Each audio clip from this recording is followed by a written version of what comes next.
오늘은 어버이 주일입니다. 교회 절기들이 다 중요하지만 어버이 주일 역시 아주 중요한 절기입니다. 그런데 이런 의문이 생길 수 있어요.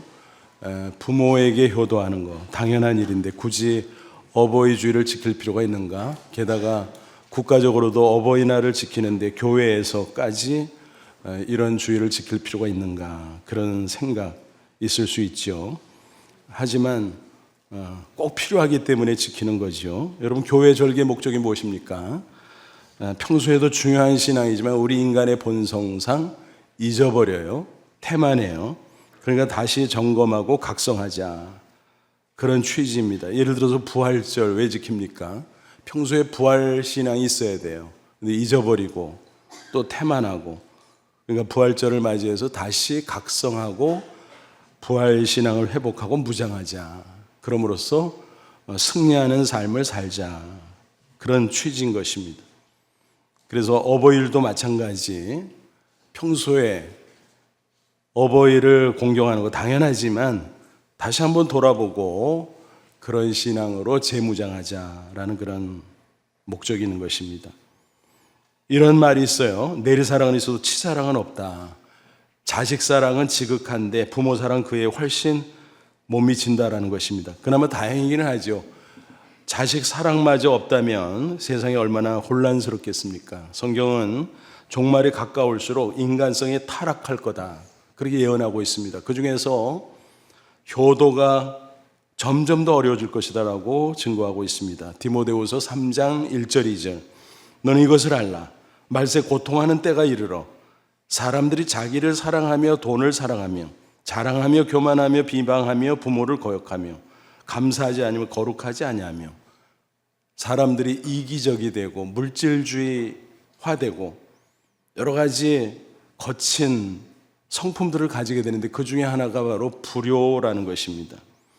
이래서 세상이 물질적으로 발전하고 풍요로워지는 것처럼 보이지만 실상은 점점 더 혼란스러워지는 것입니다. 그러므로 종말이 가까울수록 믿는 성도는 더 열심을 내어서 효도를 실천해야 할 것입니다. 효도하는 사람들이 많아지면 어떻게 되겠습니까? 가정도 행복해지고 더 나아가 사회도 국가도 더 건강하게 변화될 수 있을 것입니다. 효도하는 사람 치고 나쁜 사람이 있나요? 없지 않아요. 그러므로 우리 모두 솔선수범해서 효도하는 성도가 꼭 될 수 있기를 바랍니다. 이를 위해서 이 시간 효자 중에 효자라고 할 수 있는 요셉에 대해서 함께 살펴보고자 합니다. 아무쪼록 이 말씀을 통해서 다시 한번 효도신앙을 잘 배워 하나님의 축복도 받고 더 행복한 가정 이루시기를 바랍니다. 그리고 더 나아가 세상을 아름답게 변화시키는 주역들이 다 되시기를 주님의 이름으로 축원합니다. 먼저 신앙과 효도의 상관관계를 함께 살펴보지요. 하나님을 경외하는 사람은 저절로 부모님을 공경하게 돼 있다라는 사실입니다. 성경 부모님을 가리켜 하나님의 대리자라고 말합니다. 그렇죠? 생명을 주되 부모님을 통해서 줬어요. 생명의 대리자죠. 또 우리들을 양육할 때 하나님이 부모님을 통해서 양육합니다. 그래서 양육의 대리자. 그리고 축복하실 때 부모님을 통해서 축복하십니다. 그래서 축복의 대리자. 이처럼 여러 가지 면에서 부모님은 우리에게 하나님의 대리자가 되는 것입니다. 그러므로 하나님을 경외한다면 당연히 그 대리자인 부모도 공경해야 된다. 성경은 이렇게 말씀하고 있습니다. 이와 같은 신앙과 효도의 상관관계를 잘 설명해 주는 구절들이 성경에는 너무나 많이 있습니다. 그 중에 하나가 레위기 19장 32절이죠. 너는 샘머리 앞에서 일어나고 노인의 얼굴을 공경하며 내 하나님을 경외하라. 나는 여호와니라. 샘머리 노인은 부모님 그리고 어르신을 가리키지요. 그들을 공경하는 것과 하나님을 경외하는 것을 묶어서 말씀하셨습니다. 그리고 나는 여호와다.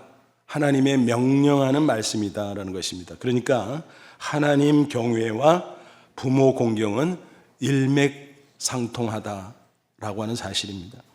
여러분, 기독교 윤리의 핵심이 뭔가요? 사랑이잖아요. 하나님 사랑, 이웃 사랑. 그렇죠. 요한 1서 4장 20절 보면 그 연관성을 잘 설명하고 있으면 누구든지 하나님을 사랑하노라고 그 형제를 미워하면 이는 거짓말하는 자니 보는 바 그 형제를 사랑하지 아니하는 자는 보지 못하는 바 하나님을 사랑할 수 없느니라. 무슨 얘기예요? 입술로는 하나님을 사랑한다 라고 얼마든지 쉽게 말할 수 있죠. 왜? 하나님은 안 보이니까. 근데 그렇게 말해놓고 눈앞에 보이는 이웃을 하나님의 사랑의 연장선에서 사랑하지 않는다면 하나님을 사랑한다는 말 자체가 새빨간 거짓말이다라는 것입니다. 여러분, 이웃 가운데 가장 가까운 이웃이 누굽니까? 부모님이잖아요. 그러니까 하나님을 사랑하면 당연히 부모님을 사랑하고 효도하게 된다. 그게 영적인 원리다라는 것입니다. 기독교 윤리의 핵심을 잘 설명해 주는 10계명도 마찬가지죠. 1계명부터 4계명은 하나님에 대한 계명이에요. 하나님을 사랑하라. 그리고 5계명부터 10계명까지는 이웃을 사랑하라. 그런 계명입니다. 그래서 10계명의 핵심도 하나님 사랑, 이웃 사랑이라는 걸 알 수 있겠죠. 그런데 이웃 사랑의 계명 가운데 제일 먼저 나오는 게 뭐라고요? 5계명, 바로 부모 공경의 계명인 것입니다. 신명기 5장 16절, 너는 내 하나님 여호와께 명령한 대로 내 부모를 공경하라. 그리하면 내 하나님 여호와가 내게 준 땅에서 내 생명이 길고 복을 누리리라. 하나님이 명령하셨다는 것입니다. 부모를 공경하라. 게다가 다른 계명들은 그냥 명령만 나와 있는데 특별히 이 계명에는 약속이 붙어 있어요. 하나님의 보너스인 셈입니다. 그만큼 하나님 경외의 연장 속에서 부모 공경이 중요하다. 일맥상통한다는 거지. 그런 점에서 우리는 이렇게도 표현할 수 있을 것입니다. 하나님을 경외하는 신앙은 대효, 큰 효도입니다. 그렇죠? 그리고 부모를 공경하는 것은 소효, 작은 효도인 것입니다. 그러니까 신앙 자체가 효도라는 말 속에 다 요약될 수 있다는 것입니다. 그래서 성경을 잘 연구해 보면 신앙이 좋은 인물들은 한결같이 효도하는 사람들이었습니다. 그 중에 제가 보기에는 여자 대표 누굴까요? 룻입니다. 남자 대표 누굴까요? 요셉입니다. 그래서 요셉은 효자 중에 효자, 그렇게 부를 수 있을 것입니다. 그러면 요셉이 부모를 얼마나 공경했을까요? 그의 생애 기록을 쭉 살펴보면 곳곳에서 확인할 수 있습니다.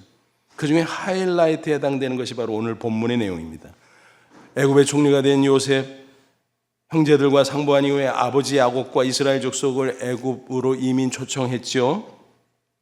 그로부터 17년의 세월이 흘러 야곱이 소천합니다. 그의 임종과 장례 과정을 쭉 살펴보면 요셉이 얼마나 대단한 효자인가 하는 것을 알 수가 있습니다. 먼저 1절 보시면요, 요셉이 그 아버지 얼굴에 굽으려 울며 입 맞추고 눈에 선하죠. 마치 어린아이가 부모에게 매달려 있는 것처럼 매달려 입 맞추고 우는 그 모습, 그게 요셉이었습니다. 또 그는 정성을 다해서 장례를 치렀어요. 2절 3절, 그 수종도는 의원에게 명하여 아버지의 몸을 향으로 처리하게 하며 의원이 이스라엘에게 그대로 하되, 이스라엘은 야곱의 별명이잖아요. 40일이 걸렸으니 향으로 처리하는 데는 이 날수가 걸림이며 애굽 사람들은 70일 동안 그를 위하여 곡하였더라. 말하자면 국장으로 장례식을 거행한 셈이지요. 그래서 시신을 처리하는데 40일 걸렸고 또 전 국민이 70일 동안 애도했다라고 하는 것입니다. 엄청나죠. 그런데 장례식이 거기서 끝나질 않습니다. 아버지의 유언에 따라서 그 유해를 멀리 가나안 땅까지 모시고 가서 그곳에 매장한 것입니다. 그 과정을 보면 또한 어마어마하죠. 이스라엘 족속들은 물론이고 애굽의 만조백관까지 동행합니다. 그가 총리여서 성대한 장례식이 치러졌구나, 뭐 그렇게 쉽게 생각할 수도 있지만 사실은 그 전 과정 하나하나를 뜯어보면 그의 효심이 짙게 배어 있음을 알 수가 있습니다. 그럼 구체적으로 요셉의 효도는 어떤 모습들이었을까? 그는 부모를 공경하되 세 가지 모습으로 실천했습니다. 봉양했고 순종했고 또 부모 앞에서 형제 우애를 했습니다. 요셉의 생모인 라헬은 일찍 소철했어요. 그래서 어떻게 공경했는지 그 기록이 성경에 직접은 없지만 우리가 추측할 수 있습니다. 짧은 시간이었지만은 그 어머니에게 큰 기쁨을 주었을 것입니다. 성경의 기록은 주로 아버지 야곱에게 그가 어떻게 했는가 기록을 하고 있죠. 그 기록들을 보면 그가 얼마나 큰 효자인가 하는 것을 알 수 있습니다. 무엇보다 그는 아버지를 잘 봉양했습니다. 그가 17세에 형들의 미움을 받아서 애굽의 노예로 팔려갔어요. 그런데 머나먼 타국에서 고단한 삶을 살아갔음에도 불구하고 그는 오매불망 아버지를 기억하고 그 안위를 염려했습니다. 또 기도도 했겠죠. 흉년통에 양식을 사러 온 형제들에게 자신의 정체를 처음에는 밝히지 않았잖아요. 그런데도 넌지시 아버지의 안부를 묻는 모습을 볼 수 있습니다. 창세기 43장 27절 요셉이 그들의 안부를 물으며 이르되 너희 아버지 너희가 말하던 그 노인이 안녕하시냐? 아직도 생존해 계시느냐? 그러죠. 또 나중에 자신의 정체를 밝혔어요. 그러면서 제일 먼저 한 말도 다름이 아니라 아버지의 안부를 재차 묻는 것이었습니다. 45장 3절 요셉이 그 형들에게 이르되 나는 요셉이라 내 아버지께서 아직 살아 계시니까 형들이 그 앞에서 놀라서 대답하지 못하더라. 정말 오매불망 아버지를 기억하고 그 안위를 염려했다는 사실을 우리는 확인할 수 있습니다. 또 요셉은 그 생존을 확인하자마자 얼른 모시고 애굽으로 오시오 초청합니다. 그때 그가 했던 말 45장 11절에 있어요. 흉년이 아직 5해가 있으니 내가 거기서 아버지를 봉양하리다. 아버지와 아버지의 가족과 아버지께 속한 모든 사람에게 부족함이 없도록 하겠나이다 하더라고 전하소서. 그러니까 정성껏 아버지를 봉양하겠다고 약속을 합니다. 그러니 빨리 모시고 오라는 것이었습니다. 애굽 이민 후 요셉이 아버지를 얼마나 잘 모셨을까 안 봐도 능히 짐작할 수 있겠죠. 최선을 다해 정성껏 존경하고 봉양했을 것입니다. 또 그 후에 야곱이 연로해서 병이 들자 즉시 찾아뵙고 정성껏 돌보는 모습이 성경에 잘 기록되어 있습니다. 48장 1절 이일 후에 어떤 사람이 요셉에게 말하기를 내 아버지가 병들었다므로 그가 곧 두 아들 므낫세와 에브라임과 함께 이르니 그랬습니다. 그리고 돌아가신 후에는 앞서 살펴본 것처럼 정성껏 장례를 잘 치러 드렸습니다. 그런데 사실 따지고 보면 야곱이 부모로서 부족한 점이 많이 있었습니다. 또한 요셉은 그 가운데 피해자였습니다. 아버지가 4명의 부인을 두는 바람에 얼마나 집안에 갈등이 많이 있었습니까? 그 세 어머니는 그를 얼마나 멸시했겠어요. 또 미워했겠어요. 왜냐하면 야곱이 너무 라헬에게 집착하니까 또 늦게 태어난 요셉에게 집착하니까 이복 형제들 당연히 미워하고 증오할 수밖에 없었겠지요. 그 가운데 많은 괴로움이 있었을 것입니다. 특별히 아버지가 자신을 편애하는 바람에 편애는 참사랑이 아니잖아요. 집착이지요. 그 바람에 형들에게 엄청난 비움을 받았고 그게 바로 노예로 팔려간 빌미가 된 거 아니겠습니까? 그럼에도 요셉은 아버지를 결코 원망하지 않았습니다. 아버지가 부족했지만 그의 진심을 알았기에 아니 그 이전에 하나님이 주신 아버지이기에 그 사실 하나로 정성껏 봉양했던 것입니다. 부모가 자식을 다 사랑하지요. 하지만 표현은 잘못할 때가 많아요. 그래서 알게 모르게 상처를 주는 경우가 허다합니다. 그런 경우 자식이 오해하고 부모님을 원망할 수 있습니다. 심지어 증오할 수도 있습니다. 모든 인간은 부족하잖아요. 부모도 마찬가지잖아요. 자식이 철이 없을 때는 그럴 수 있어요. 미워하고 원망하고. 하지만 자식이 이제 나이가 들고 성장했다면 그 다음에는 부모의 약점까지 감싸 안고 공경하고 봉양하는 게 마땅하지 않겠습니까? 특별히 하나님을 경외하는 성도라면 더더욱 마땅하지요. 그럴 때 하나님께서 기뻐하시고 자식 본인도 크게 축복을 받을 수 있는 것입니다. 한국교회 대표적인 상담 심리학자 교수님의 간증입니다. 그가 어렸을 때 운동회가 있었어요. 근데 달리기에서 꼴찌를 한 거예요. 어머니가 속이 상하셨나 봐요. 이렇게 말했습니다. 나가 죽어라. 꼴찌는 내 자식이 아니다. 그 말이 마음에 상처가 됐어요. 그러니까 매사에 자신감이 없는 소극적인 사람이 됐어요. 나이가 들어도 대인 공포증에 시달렸습니다. 그 후유증이 남아서 미국 유학 당시 박사과정을 공부하고 있는데 또 이미 목사인데도 그 상담학을 공부할수록 그 상처가 되살아나서 울고 또 울었습니다. 그런데 기도하고 더 깊이 공부하는 가운데 깨달았습니다. 아, 어머니의 진심은 그게 아니었구나. 나를 너무 사랑했는데 속상해서 그것을 교양 있게 표현하지 못하셨을 뿐이구나. 그것을 깨닫고 나니까 또 뜨거운 눈물이 흘렀습니다. 그래서 어머니에게 편지를 썼습니다. 어머니 용서해 주세요. 내가 이해하지 못했네요. 그래서 원망하고 미워하면서 세월을 보냈습니다. 그를 몰랐던 어머니가 이모가 읽어주는 편지를 듣고 답장을 보냈습니다. 내가 무식해서 아들의 마음을 멍들게 했구나. 몇 날 며칠 울었단다. 제발 이 어미를 용서하거라.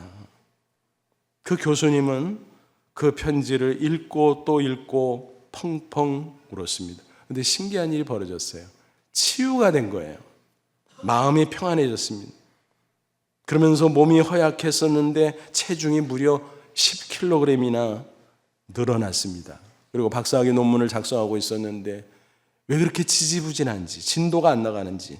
근데 그 이후에 얼마나 논문이 잘 써지는지 마무리를 잘하고 박사학위를 취득했다라고 하는 것입니다.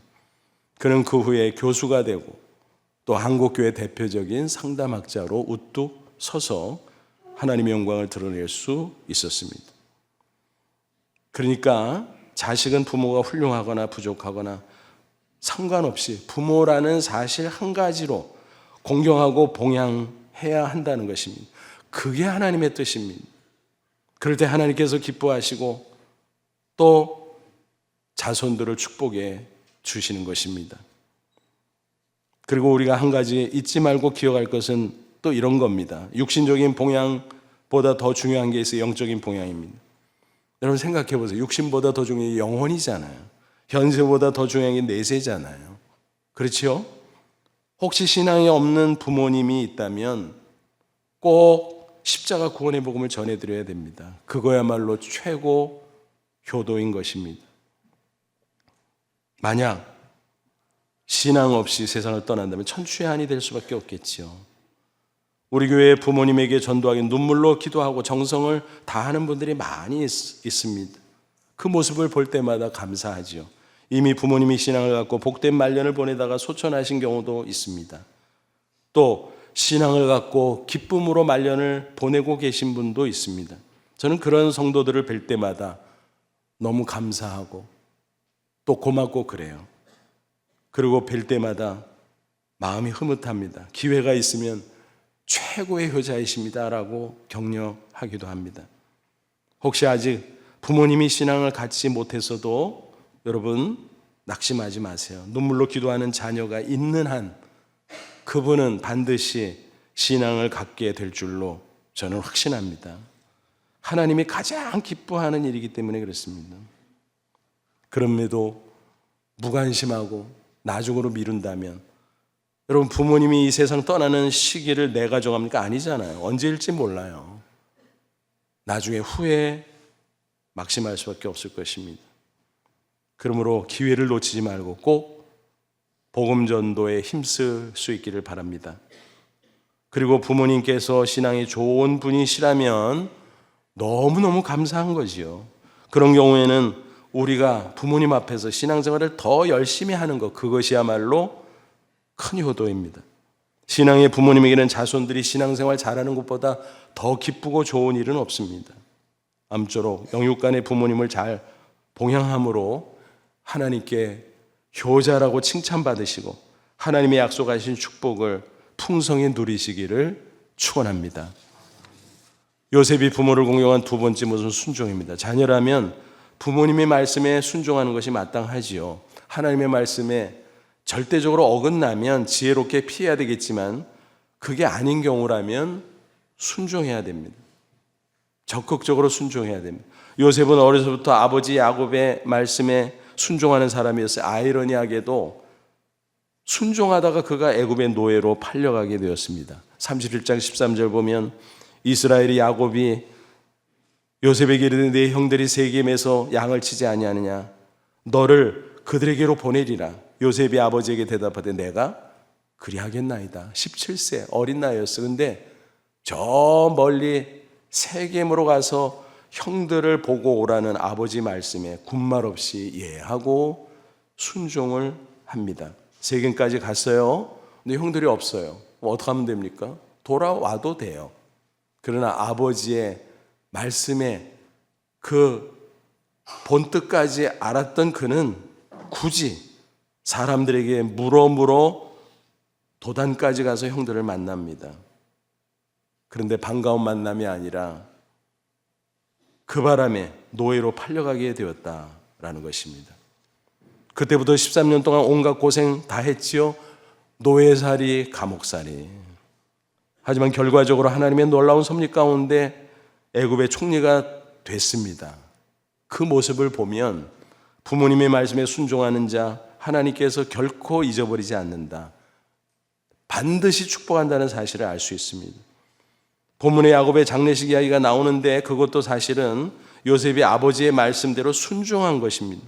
멀리 가나안 땅까지 가는 것 사실 객관적으로 무리잖아요. 애굽에서 이미 국상 수준으로 오랜 시간 장례식을 거행했어요.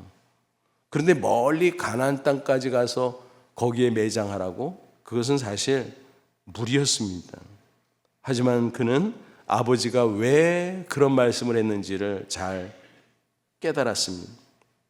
왜 그랬나요? 하나님의 약속이거든요. 장차 가나안 땅으로 돌아갈 것이다. 그래서 이스라엘 신정국가를 세울 것이다. 야곱은 그런 약속을 믿는 신앙이 있었어요. 그래서 요셉에게도 그걸 가르쳤고 그 후손들이 출애굽 그리고 가나안 땅에 들어갈 것을 소망했던 것입니다. 요셉은 그 말씀을 따라서 순종을 했어요. 그러니까 그 장래 행렬은 출애굽 예행 연습에 해당됐다 하는 것을 알 수 있습니다. 그리고 요셉이 부모를 공경한 세 번째 모습은 형제 우애였습니다. 부모의 입장에서 자식들이 서로 사랑하며 우애하는 것보다 더 흐뭇한 것은 없지요. 반대로 형제들끼리 다투고 으르렁거린다면 부모의 마음은 정말 괴롭지요.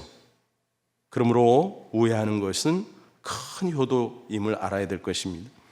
요셉은 아버지 야곱의 살아생전에도 형제들을 부양하며 우애했어요. 그런데 아버지 장래 후에 변수가 생겼어요. 형들이 겁을 집어먹은 것입니다. 왜냐하면 아버지가 안 계시니 이제 요셉이 과거의 원한을 이제 내뿜으면서 보복하면 어떡하지? 두려워서 벌벌 떨었습니다. 대제국 총리의 권세로 못할 게 뭐가 있겠습니까? 사실 인간적으로 생각하면 충분히 그럴 수도 있고 그래도 누가 뭐라 할 사람이 없어요. 그들을 보면 얼마나 악합니까? 노예로 동생을 팔아버려서 모진 고생 다 시켰잖아요. 그거 생각하면 그래도 시원치 않지요. 그런 가운데 형들이 요셉에게 사람을 보내지요. 아버지가 용서해 주라고 그랬소. 우리를 제발 용서하시오. 간청합니다. 그 소식을 들은 요셉의 반응이 어떻습니까? 눈물을 흘려요. 참 요셉은 신앙 안에서 마음씨가 곱고 고운 사람이었습니다. 나는 이미 용서했는데 모든 게 하나님의 섭리라서 나는 오히려 감사하고 있는데 형들이 두려워하고 있구나. 너무 안쓰러웠습니다. 그래서 오히려 그들을 위로합니다. 50장 19절로 21절 요셉이 그들에게 이르되 두려워하지 마소서. 내가 하나님을 대신하리까? 당신들은 나를 해하려 하였으나 하나님은 그것을 선으로 바꾸사 오늘과 같이 많은 백성의 생명을 구원하게 하시려 하셨나니 당신들은 두려워하지 마소서. 내가 당신들과 당신들의 자녀를 기르리다 하고 그들을 간곡한 말로 위로하였더라. 다 하나님의 섭리요, 나는 다 잊었소. 걱정하지 마시오. 내가 당신들도 부양하겠고 조카들까지 다 책임지겠소. 오히려 위로했다고 성경은 기록하고 있습니다. 그리고 직접적인 기록은 없지만 야곱의 부인들, 그 3명의 어머니들 어떻게 했을까요? 잘 모셨을 거예요. 요셉의 신앙과 성정상 능히 그랬을 것입니다. 만약 야곱이 천국에서 그 모습을 내려다 볼 수 있었다면 얼마나 흐뭇했을까 상상할 수 있겠죠. 요셉의 이런 모습을 보면서 생각해 봤습니다. 부모님 살아생전에 하는 효도도 있지만 사후에 할 수 있는 효도도 있구나. 그렇습니다. 우리가 부모님 살아생전 열심히 해야 되겠지만 제대로 못할 때가 많잖아요. 돌아가신 후에 막심할 때가 너무나 많잖아요.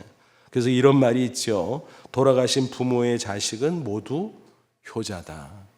부모님이 돌아가시면 그제야 효자가 된다는 거예요. 또 이런 말이 있어요. 효도는 항상 지각을 한다. 진작하지. 항상 지각을 한다라는 거예요. 효도하고 싶은데 부모님이 이미 안 계신 경우가 많다라는 것입니다. 그래도 다행히 부모님 사후에 효도할 수 있는 방법도 있다라는 것입니다. 뭔가요? 부모님의 유훈 혹은 유언을 지키는 것입니다. 부모님의 뜻대로 신앙생활 잘하고 형제간에 우애하고, 요셉이 그랬던 것입니다. 물론 그는 살아생전에도 잘했던 사람입니다.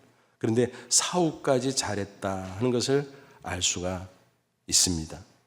우리가 혹시 살아생전 그 기회를 놓쳤다면 사후에라도 열심히 요셉처럼 효도해야 될 것입니다. 부모님의 유훈을 잘 실천하고 이제는 다른 어른 시인이나 이웃에게 하나님의 사랑을 실천하고 하나님께 영광을 돌려야 될 것입니다. 그게 부모님의 영광일 것입니다. 그리고 살아생전 신앙생활 잘 하지 못했다면 이제라도 잘해서 장차 천국에서 뵐 때 반갑게 기쁨으로 만나야 될 것입니다.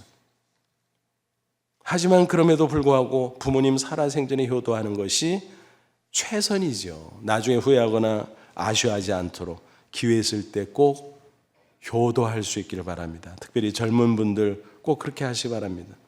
개인적인 얘기를 드려서 죄송합니다만 저희 어머니가 6개월 전에 소천하셨어요. 그리고 나서 오늘 첫 어버이 주일을 맞이했는데 이상해요. 너무 아쉽고 너무 후회되는 게 많고 함께 식사하고 싶은데 안 되는 겁니다. 좋은데 모시고 가고 싶은데 안 되는 겁니다. 잘못했던 것, 부족했던 것 만회하고 싶은데 안 되는 겁니다. 할 수 있는 것은 그죠. 어머니 사진 들여다보고 또 들여다보고 그것뿐입니다. 수년 전 서울여대에서 사랑이 없어 공모전이 있었어요. 그때 대상작으로 뽑힌 대학생의 글이 있어서 소개해 봅니다. 예전에도 읽은 적이 있는데 이번에 다시 읽으면서 얼마나 공감이 되는지 여러 번 읽고 또 눈물을 흘렸습니다. 한번 들어보시기 바랍니다. 제목은 어머니. 아마 병환으로 돌아가신 어머니를 그리워하면서 쓴 글이 아닌가 짐작이 됩니다. 나에게 티끌 하나 주지 않은 거린들이 내게 손을 내밀 때면 불쌍하다고 생각했습니다. 그러나 나에게 전부를 준 어머니가 불쌍하다고 생각해 본 적은 없습니다. 나한테 밥 한 번 사준 친구들과 선배들은 고마웠습니다. 답례하고 싶어서 불러냅니다. 그러나 날 위해 밥을 짓고 밤늦게까지 기다리는 어머니께 감사하다고 생각해 본 적은 없습니다. 실제로 존재하지도 않는 드라마 속 배우들 가정사에 그들을 대신해서 눈물을 흘렸습니다. 그러나 일상에 지치고 힘든 어머니를 위해 진심으로 눈물을 흘려본 적이 없습니다. 골방에 누워 아파하던 어머니 걱정은 제대로 한 번도 해본 적이 없습니다. 친구와 애인에게는 사소한 잘못 하나에도 미안하다고 사과하고 용서를 구했습니다. 그러나 어머니에게는 잘못은 셀 수 없이 많아도 용서를 구하지 않았습니다. 죄송합니다. 죄송합니다. 이제 알게 돼서 죄송합니다. 아직도 너무나 많은 것을 알지 못해서 죄송합니다. 어머니를 그리워하는 젊은 대학생의 아름다운 글입니다. 기회를 놓친 게 얼마나 아쉽고 얼마나 후회가 되는가 공감할 수 있죠. 그러므로 부모님이 계신 분들은 기회를 놓치지 말고 열심히 효도하시기 바랍니다. 오늘 어버이 주일입니다. 그동안 소홀히 했던 것을 회개하고 효자 중에 효자인 요셉의 효도를 꼭 배울 수 있기를 바랍니다. 골로새 3장 20절 말씀합니다. 자녀들아 모든 일에 부모에게 순종하라. 이는 주 안에서 기쁘게 하는 것이니라. 부모 공경은 하나님 경외와 같다라는 것입니다. 심지어 보너스까지 챙겨주신다고 약속하셨습니다. 에베소 6장 1절로 3절. 자녀들아 주 안에서 너희 부모에게 순종하라. 이것이 옳으니라. 내 아버지와 어머니를 공경하라. 이것은 약속 있는 첫 계명이니 이로써 내가 잘되고 땅에서 장수하리라. 아무쪼록 어버이 주일을 보내면서 효도 신앙을 더욱 새롭게 함으로 부모님을 기쁘시게 하고 하나님을 기쁘시게 하고 하나님이 약속하신 축복의 삶을 우리 자신도 누리고 우리 자손에게도 잘 전수할 수 있는 저와 여러분 다 되시기를 주님의 이름으로 축원합니다. 기도하겠습니다. 오늘 말씀 붙잡고 잠시 기도하자. 하나님, 그렇습니다. 하나님 경외, 부모 공경이 한 가지인데 놓쳤습니다. 하나님의 은혜도 잊어버리고 배은망덕했고 부모님의 은혜도 잊어버리고 배은망덕하고 우리의 불초한 신앙을 회개합니다. 다시 한번 말씀과 성령으로 우리의 완악한 마음을 녹여주시고 결단하게 하옵소서. 효자 중에 효자 요셉처럼 살게 하옵소서. 그리고 요셉처럼 자손들에게 전수하게 하옵소서. 그래서 세상에서도 빛과 소금이 되게 하옵소서. 다 같이 간절한 마음으로 잠시 기도합니다. 하나님 아버지 은혜와 사랑을 진심으로 감사합니다. 이 시간 주의 말씀으로 우리를 새롭게 하시고 축복하시기를 원합니다. 하나님 영광 받으시고 주 안에서 그 힘의 능력으로 승리하며 나아가는 귀한 주의 백성들 다 될 수 있도록 도와주옵소서. 하나님을 진정 경외하게 하시고 부모님을 진정 공경하게 하셔서 정말 아름다운 신앙, 진실한 신앙의 모습으로 승리하게 하시고 이 세상에 이 아름다움을 전파함으로 말미암아 하나님의 영광을 빛내고 세상을 변화시키는 주의 일꾼들 다 될 수 있도록 도와주옵소서. 예수님의 이름으로 기도합나이다. 아멘.